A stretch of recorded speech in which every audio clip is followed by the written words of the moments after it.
Olympians, my friend. Ce se întâmplă când aduni 11 oameni, teoretic normal la cap, și îi arunci direct în secolul XIV? Ei bine, nu s-a lăsat cu asedii, dar zidurile Sibiului încă mai tremură de râsetele noastre. I-am echipat cu podoabe și catifele și i-am luat cetatea la pas. Trecătorii, unii au crezut că a venit în sfârșit regele.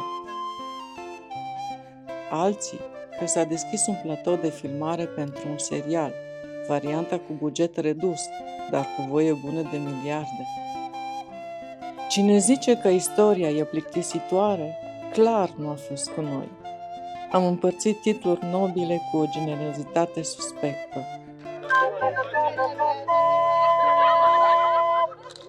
Am avut de toate. Arhiducesa care sfidează viscolul. Și logica temperaturilor, marea căpităneasă a deciziei, Singura nobilă capabilă să poarte o rochie medievală ridicolă cu mai multă autoritate decât un general de armată. și, desigur, celebra domniță cu barbă de pe Mureș, cunoscută și ca Domnița de pe Mureș și Maria prigonitoare a viorelelor.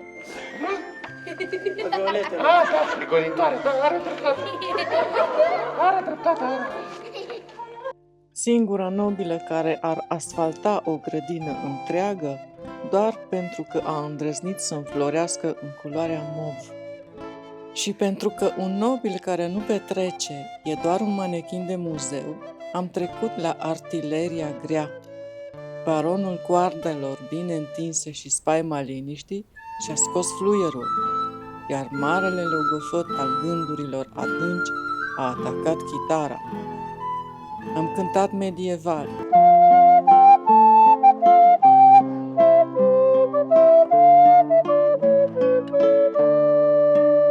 Internațional. I'm rolling, rolling, rolling on the river.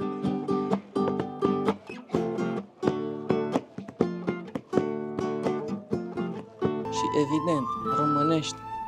Am încins o horă de s-au mirat și statuile din Piața Mare.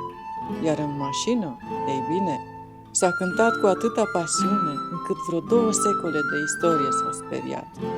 Unde s-au dus când au apus anii de sus ai gloriei lor?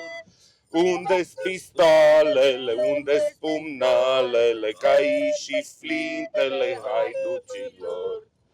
Să auzi imnul microbiștilor cântat din tot sufletul, asta înseamnă să știi să petreci fără protocol. Am să iubesc până am să mor, momentul acela de magie când dai gol, când sar pe gard și nebunesc, pentru momente ca acelea eu trăiesc.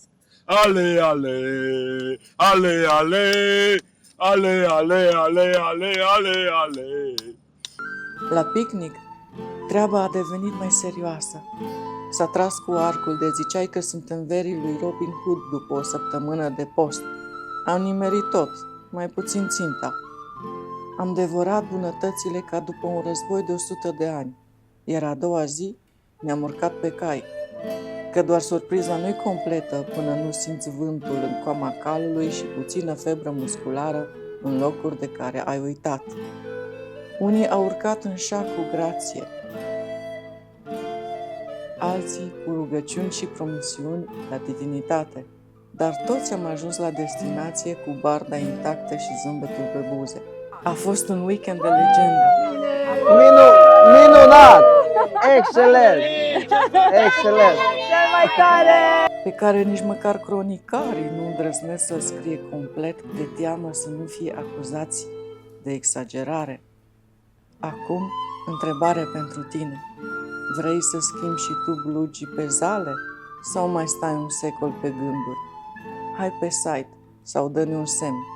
Avem costume pe toate mărimile, idei de surprize pentru toate gusturile și titluri nobile pentru toate orgoliile. În corul verde nu se mai vede mai pierde urmele cal. Pe la izvoare nu mai apare umbra călare a vreunui haiduc. Unde s-au dus când au apus anii de sus ai gloriei lor? Unde-s pistoalele, unde-s